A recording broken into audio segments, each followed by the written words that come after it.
The Giant's Causeway is one of those places people think they already understand. You hear cooling lava, you see the neat hexagons, and it all feels satisfyingly explained. But the more geologists have looked at this place, the more they've realised that the familiar story barely scratches the surface. Something about this landscape refuses to line up with the old explanations, and for decades, nobody noticed. The rocks give away just enough to suggest that something unusual happened here. Unusual enough that the accepted story eventually had to be torn apart and rebuilt from the ground up. Part of the reason this site became so famous is because it seems straightforward at a glance. A clean row of hexagonal columns stretching into the sea feels like a simple, tidy geological process frozen in stone. But if you walk the coastline long enough, the cliffs begin to hint that something isn't quite right. Certain layers behave oddly, heights don't match, patterns bend where they shouldn't. And once you spot these inconsistencies, it becomes difficult to shake the sense that the causeway is hiding a much deeper story just beneath its surface. For a long time, hardly anyone questioned any of this. It was easier to assume that the causeway was exactly what it appeared to be, a photogenic example of volcanic geometry rather than a puzzle with missing pieces. But eventually someone did question it. They noticed a detail that didn't fit the established explanation, then another, and then another still, until cracks began spreading through the old story like fractures in cooling basalt. What looked like a simple landscape was suddenly anything but. Only once that sense of unease has settled in do we have enough footing to start pulling at the threads. And when you pull at the rocks of the Giant's Causeway, the first thing that begins to unravel is the idea that this landscape formed under ordinary volcanic conditions.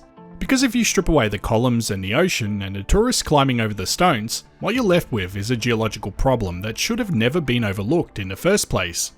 The causeway sits inside a massive sequence of ancient basalt known as the Antrim lava group. These lavas erupted around 60 million years ago during the Paleocene, when the North Atlantic was in the process of tearing open. That rifting, the technical term for the stretching and thinning of Earth's crust, allowed huge volumes of magma to rise toward the surface. The older part of this volcanic sequence is called the Lower Basalt Formation. These older flows line the cliffs surrounding the causeway, and at first glance they look unremarkable. But these are the layers that store the evidence of what really happened. They hold the shape of the landscape before the famous columns formed. And it's this shape, the dips, the tilts, the angles, that quietly contradicts the traditional story. For nearly a century, the accepted explanation was that the causeway's columns are so thick here because the lava filled a valley carved by rivers, deepened over time, and eventually buried beneath a massive sheet of molten rock. This process is called fluvial incision. Fluvial simply means river-related. The idea was comfortable, familiar, and easy to visualize. It made sense. A valley is low, lava flows downhill, thicker lava gathers in depressions. It explained the thickness. And because it explained the thickness, no one questioned it. But the rocks beneath the causeway do not behave like a valley. They do not dip in a smooth, predictable direction. They lean inward. They curve toward a single, central point beneath the causeway itself. This inward convergence is not a signature of erosion. It's the signature of something the landscape did not inherit, but something it experienced. A valley carved by water has walls and a floor. It has debris, sediment, and the scars of erosion. Yet the surface beneath the causeway lava contains none of these things. Instead, it preserves a layer of deep reddish soil known as laterite, which forms under intense tropical weathering, when rainwater strips away soluble minerals and leaves behind iron and aluminium-rich material. Laterite is delicate. It shouldn't survive the carving of a valley, but there it is, intact, undisturbed, still in place right where the valley was supposed to have been. This is the moment where the old story begins to collapse under its own weight. If rivers carved a valley, the laterite should be gone. If water collected in that valley, the lava should contain glassy debris from the moment it hit the water. If time passed between valley formation and lava eruption, there should be sediment layers, but none of these things are present. The lava rests directly on the laterite, as though nothing happened between the soil forming and the lava arriving. That leaves only one possibility. The feature beneath the causeway was not carved. It formed another way.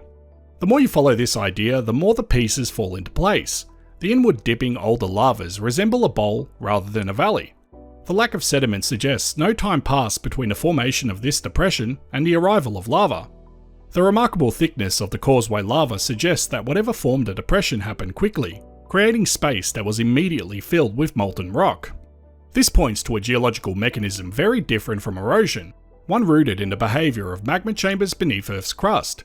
The modern picture that geologists now recognise is that a shallow magma reservoir once sat beneath this stretch of Paleocene Ireland.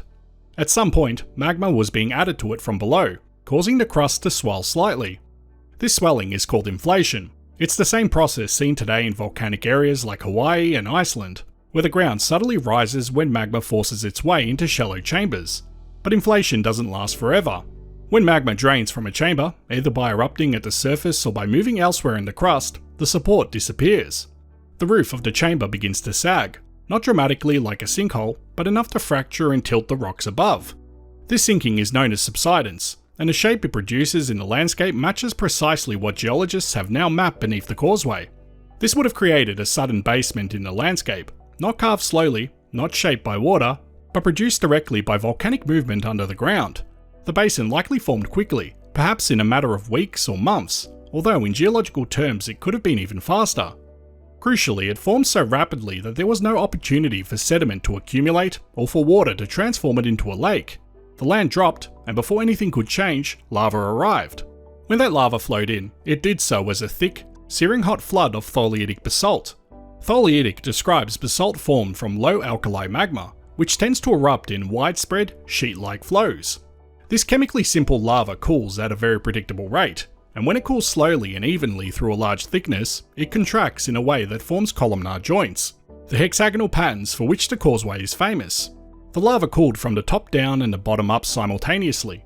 As the contraction cracks began forming at the cooling surfaces, they propagated downward and upward, creating tall pillars separated by hexagonal cracks. Because the lava here was so unusually thick, due to the subsidence basin beneath it, the columns grew exceptionally tall and exceptionally regular. Their shape is not accidental. It is the consequence of slow, uninterrupted cooling inside a deep pool of molten rock. What makes the new interpretation so compelling is that it explains everything the old model struggled with. It explains the basin shape. It explains the lack of erosion. It explains the thickness. It explains the column's perfection. And most importantly, it explains why this phenomenon is so localized to the Causeway itself. The depression created by subsidence was centered right here, not along the entire coast. This is why the columnar-jointed basalt is thicker at the Causeway than anywhere else along the Antrim cliffs. The beautiful irony is that this revelation didn't come from exotic technology or complex computer models. It came from geologists walking the cliffs, looking closely at the dip of the rocks and asking whether the old explanation still held. It came from noticing the absence of sediment, the survival of the laterite, and the precise angles of the older basalt flows. The Causeway had been studied for centuries, but the details that held the truth were small, quiet, and easily overlooked. Sometimes geology advances not through grand theories, but through simple questions with uncomfortable answers. And when all the evidence is brought together, the story becomes clear. The Giant's Causeway was not formed inside an ancient valley. It was formed inside a volcanic collapse. A shallow magma chamber beneath Paleocene Ireland drained rapidly. The ground above it sagged, and the resulting depression was immediately filled with molten basalt. As that lava cooled slowly, it fractured into columns. Those columns stood through the ages, long after the volcanoes went extinct and the North Atlantic continued its expansion. Millions of years later, the sea carved away the softer rock around him, revealing the geometric landscape we see today. Understanding this changes the way you see the Causeway. What once looked like a tidy example of volcanic cooling becomes the frozen aftermath of a geological failure, a moment when Earth's crust adjusted to the sudden loss of support beneath it. The columns are the final stage of a chain reaction that began kilometers underground, in a magma body that no longer exists. And the tourists walking across the stones today are unknowingly exploring the floor of a long-lost volcanic basin. It also changes the way you think about familiar landscapes. The Causeway teaches us that even the most photographed, most interpreted, most visited geological sites can still withhold their secrets. It shows us that geology is alive with revision and discovery, that a single observation, a tilted layer here, an absence of sediment there, can rewrite decades of certainty. The Giant's Causeway has always been a place where myth and geology collide, but the truth buried beneath it is stranger still. It is a landscape built not by giants, not by rivers, but by the sudden breath and collapse of a Paleocene magmatic system that shaped Northern Ireland at the dawn of the North Atlantic. It is a story that sat in plain sight for nearly a century, waiting for someone to look at it again. I hope you found this as interesting as I did, and as always, thanks for watching. Before I end this video, I'd like to give a big shout out to my Patreon and YouTube members. Thank you so much to everyone that helps to support this channel.